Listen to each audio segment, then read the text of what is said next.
everybody, welcome to my channel. So today I'm going to be doing my February wrap-up video, and I'm super excited to do this because there are a lot of books in February that I loved, which I'm just really excited to talk about. I have 5 books here, but I also listened to 2 through Audible. One of them was kind of a mini book, so technically I'll count it as like half a book. So technically like 6.5 books that I read last month.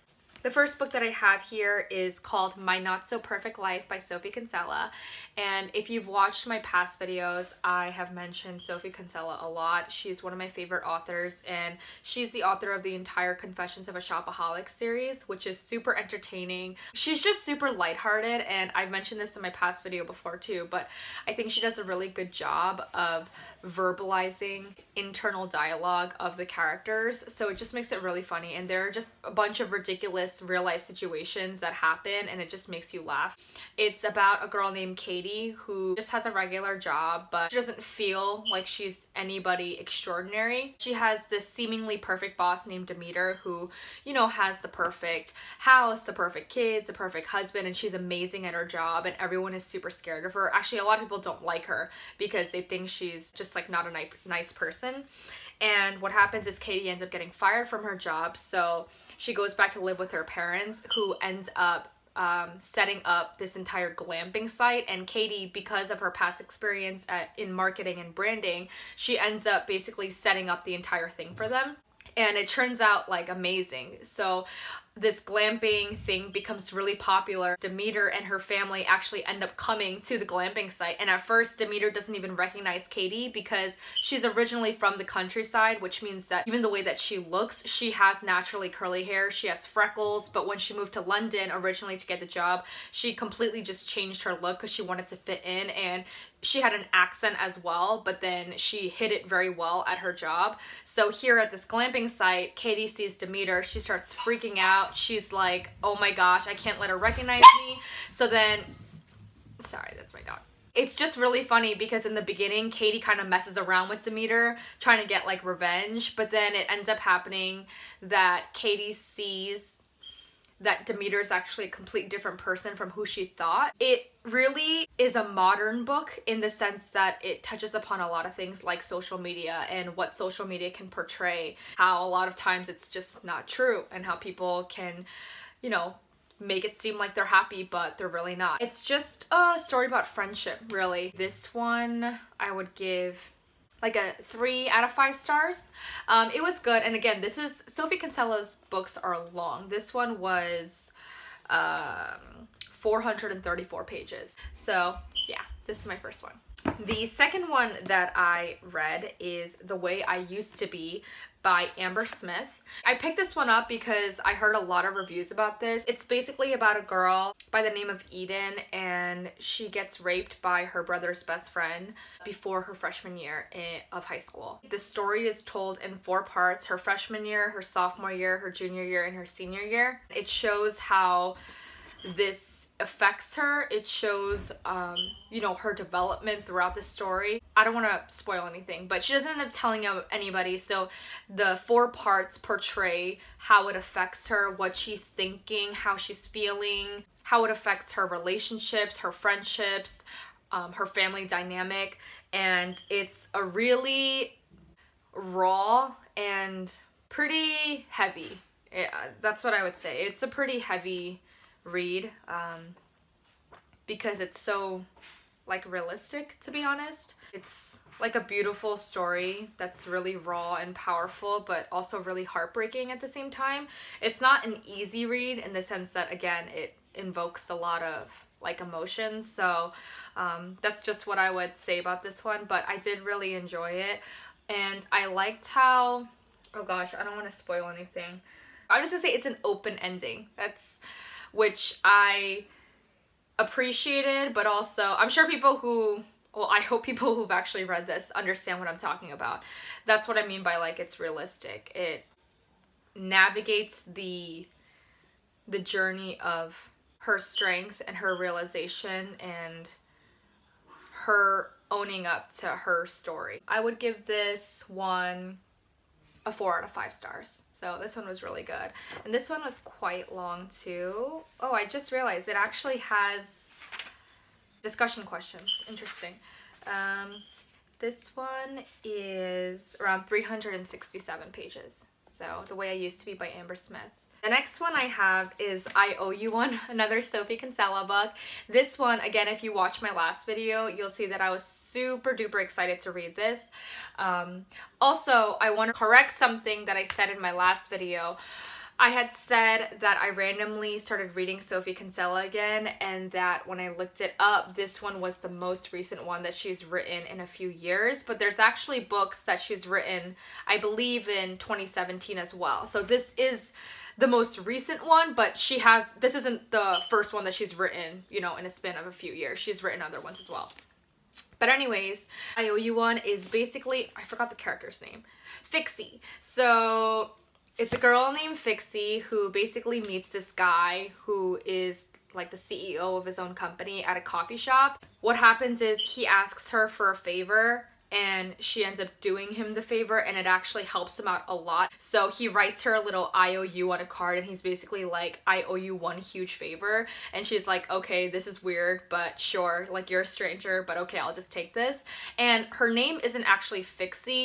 It's a nickname for her, and the reason why is because she has this tendency to try to fix everything around her. She's in love with one of her brother's friends, who happens to be this big Hollywood guy, and he comes back from California, and they have this little romantic thing, and he's looking for a job, and he basically learns a story about how the CEO guy owes Fixie a favor. So he's like, hey, can you ask this guy to give me a job? And at first she's like, how can I just ask him to give you a job? But basically he just sweet talks her into it, and she's like, okay. And in her mind she has this grand idea that, like, she's already planning their wedding, and she sees their kids and she sees them getting settled down, so she's really in love with this guy. She ends up getting him the job, and he's of course terrible at it because he's just this Hollywood guy who doesn't know anything and who's super entitled. She doesn't realize it at first though. And it also explores a lot of family dynamics too. They have a family store where her dad passed away,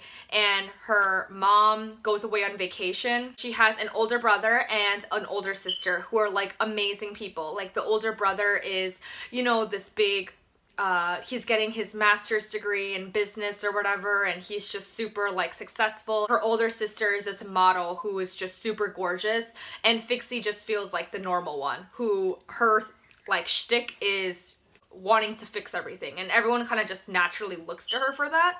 There's a lot of internal dialogue, again, of her feeling like she can't stand up for herself, especially in front of her siblings, and also of her feeling like she doesn't amount to anything in front of them. There's a lot of things going on here, but it's her journey of learning to find her voice and standing up for herself, and knowing that she brings something to the table as well, and also understanding that everything is not in her control, that she can't fix everything, that it's not her job to fix everything, and actually that a lot of times just fixing things for people just enables that. It's, again, also long. It was 435 pages. This one I would also give, actually I think I would give this one 2 stars. 2 or 3 stars, and the reason being, I think even though it was you know, a good storyline, for me it missed her classic sense of humor. It touched upon, you know, insecurities and family dynamics, which I haven't seen a lot of in other books. It was definitely different, but it wasn't her classic style, but it was good. Sophie Kinsella, I Owe You One. So again, 2 or 3 stars. The 4th book I read is called 22 Britannia Road, and this one is by Amanda Hodgkinson. I remember I gave this one a 4 out of 5 stars. It was surprising to me because, to be honest, this book is 320 pages, and I think up until like page 200 in my mind I was like, yeah, this book is getting like a 1 or 2 star, but it just tied everything in at the end together, and I was reflecting on it and I was like, wow, this book was actually really good. It's a book based on the aftermath of World War II. It's about a Polish family who gets separated right before the war happens. The main characters, the husband, his name is Janusz, I think it's Janusz. And the wife's name is Sylvana, and they have a son named Auric, and they have the son right before the war starts. So they get separated, then Giannis goes to war, and then Sylvana and Auric are left at home. The family like never predicts that the war would have reached them, which is why they decide to separate in the first place, because they thought that it was only going to stay in the husband's area. It's actually told in Giannis's perspective, in Sylvana, the wife's perspective, and then the son's perspective, Auric. And it's interesting because Auric's perspective reminds me of the writing style in if you guys have read the book Room is entirely told in the child's perspective. It's about a boy and a mom who are like kidnapped and locked inside of a room, and the boy actually is born there, I think, and the entire story is, because they're held captive, the entire story is told in the boy's perspective. So it has a very innocent but raw feeling to it. There's no sugarcoating anything because it's told in the perspective of a child. So this one, that's kind of what it is. The perspectives are very raw. The book begins by them getting reunited at a train station, and they move back to England together, and they're not English people. So number one, it's about this family trying to fit into a country and to a culture that they're not used to at all, but it's also about them trying to learn how to be a family again. And the mom and the boy, Auric, were away for so long, especially from the boy's perspective.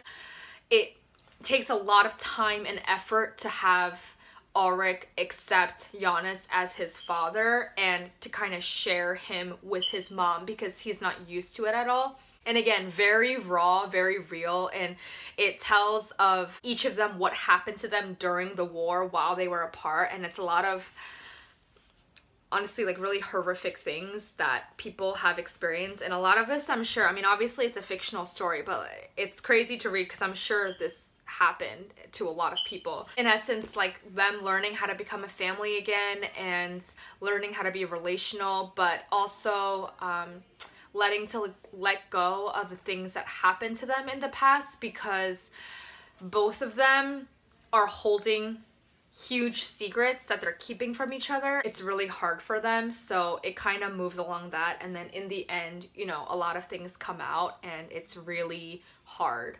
It's an emotional story. You really feel when you're reading some of their perspectives, like the deep yearning of just wanting it to be normal again and wanting a family. It's a really beautiful story. The last physical book that I have is Sophie Kinsella's I've Got Your Number. This book was the first book that I read in the month of February. I think it'll be my favorite Sophie Kinsella book. I'm actually reading 2 other Sophie Kinsella books right now, but this one, I think it's gonna be hard to top because this one was freaking hilarious, and I think the storyline was so unique too. It's about a girl named Poppy. The story begins by her having brunch with some of her girlfriends, and her ring, her engagement ring, which is a family hand-me-down from her fiance, gets lost because there's a fire alarm that goes off. She's freaking out. She's like, oh my gosh. And basically she gives out her phone number to all the hotel staff, and she's like, okay, you have to let me know. The dogs have struck again. Okay, Bubba. Shh. Sarah, can you call them? Okay, thank you. Gosh. So her ring gets lost and she's freaking out, and she gives out her phone number to basically all the hotel people, and she's standing outside and she's like, please contact me if you find it. And then what happens is she's standing outside and she gets mugged and her phone gets stolen. She realizes that if someone contacts her about the ring, she's gonna have no idea of who it is or where it is. So she's freaking out and she's like, oh my gosh, what do I do? And she's looking around the hotel and she sees a tossed away phone in a basket. So she takes it and she sees that it's somebody's company phone that they just threw out, and she starts giving out that phone number to everyone around her. She gets another phone call where she answers it, and it's this other guy, and he's like, who are you? And she's like, who are you? And then he's like, this is supposed to be my personal assistant's phone. And she's like, oh. So she realizes that it's you know, a company phone of a personal assistant. She's like, I found this phone, I just need it for a few days. And he's like, absolutely not, I need this because she forwarded everything to me, you know, through my appointments, my messages, my personal things, like everything. My life is on this phone, and she emails me everything, so you can't just take it. And she's like, listen, I need my ring, I just need it for a few days. His name is Sam. Is his name Sam? Yeah, Sam. So Sam and Poppy developed this relationship where it's him constantly being like, okay, your time with this phone is up, and she's like, just a few more days until I find my ring. A lot of the book is actually told in a text message style, which makes it really, you know, funny and interesting because, I don't know, it's just like cute. What happens from there is that they develop this, you know, weird relationship where they were completely strangers, but now they're like getting to know each other. And on the flip side, she's engaged and she's still trying to find this ring, and she also struggles because her fiance's family are like a bunch of professors who are super smart, and she constantly feels inferior. And there's a lot of hilarious situations that happen because she's constantly trying to impress them. On top of that, there's this entire mystery that happens with Sam's company. Somebody important is about to get fired, and Poppy becomes involved, and it's kind of a mystery that is actually really, really entertaining. You're kind of figuring out or wondering what happened and who did it, and Poppy and Sam work together to figure it out. So it's just this really hilarious story. It has a really great storyline. I may have just butchered it, but it's really funny. And again, there's just a lot of funny situations that happen where you're like, oh my gosh, and it makes you laugh a lot. So I really, really love this book. I gave it 5 out of 5 stars. I really think this would be a great movie. Somebody make this into a movie. The next one is Where the Crawdads Sing by Delia Owens. This was my first Audible read. It was so good. So good. I gave it 5 out of 5 stars. I loved it so much that I'm gonna buy the actual book. That's how much I loved it. It's a story of a girl named Kaya, and she is known as the Swamp Girl because she grows up in a swamp, and it's a beautifully told story because it starts off from when she's a really, really young girl, and it goes back and forth from what the past to the present, and then it meets in the middle. It's really cool. It just does a beautiful job of telling her childhood story, and she doesn't have a good childhood. When she's a young girl, her dad is an alcoholic and abusive, and her mom ends up leaving, and she has like 4 other siblings, but they all end up leaving one by one, so she completely raises herself as a young girl in the swamp, and she learns how to be really self-sufficient. She doesn't even go to school because she ends up getting bullied, so she's completely on her own, but she has this love and like wonder for the swamp that she lives in. She loves learning about like the plants and the animals and like everything, so she becomes a master at it. So she meets this boy named Tate, who is a neighbor who she grows up with from when she's young, and he from a young age just really loves Kaya, and what comes to love her is the first person who appreciates her uniqueness and sees her for who she is.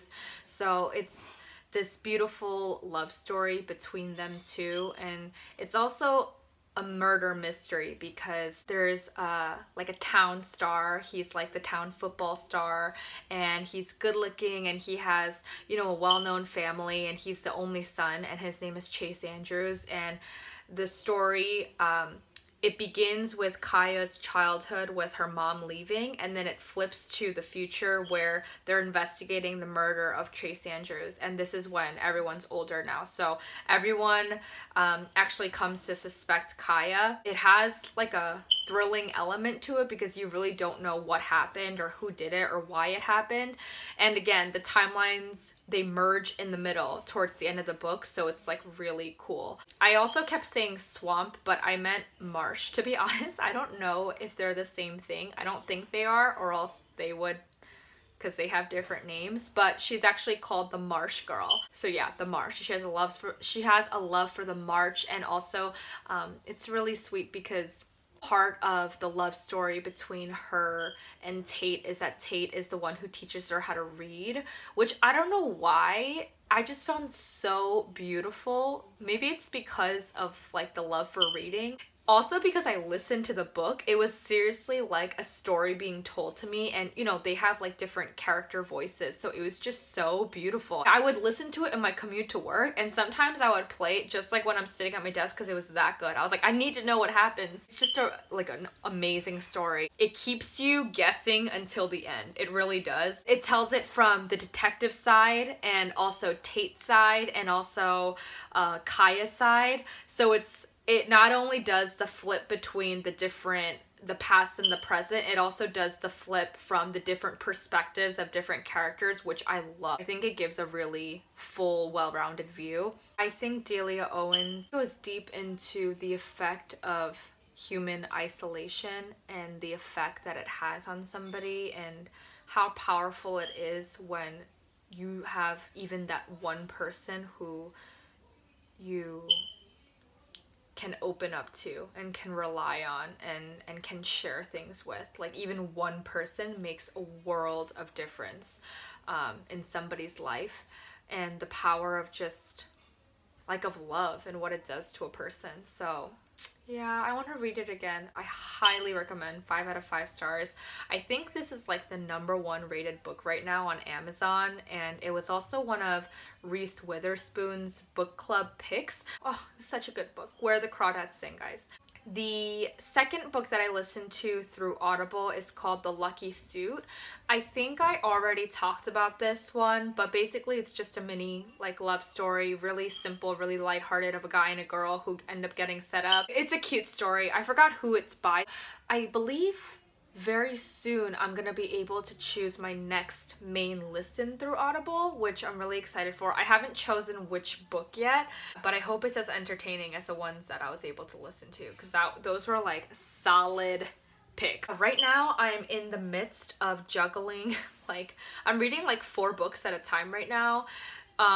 It just happens to be that way. I actually really like reading a lot of books at a time because it's just like, I don't know, it like works for me. I'm reading Nicholas Sparks' Every Breath. I just started The Immortalist. I'm also reading Surprise Me, another Sophie Kinsella book. I also just started Finding Audrey, which is another Sophie Kinsella book. Oh crap, I'm reading 5 books, guys. And then the 5th one that I'm reading is The Alchemist. So it seems kind of ridiculous, but it honestly works for me because they're all kind of in different locations of my house, and I always just carry one book around with me. So whatever I have at the moment, I'll read it, like a chapter or 2 a day, and I don't know, I like it. So yeah, I'm reading 5 books right now. I have a huge book haul coming soon. I kind of want to wait until everything comes in. I'm super excited. And yeah, this is kind of a long video. I hope it's not too long, but this month was a good reading month for me. I hope it was for you too. If you have any recommendations, please comment down below. Please like and subscribe, and I will see you in the next one. Bye!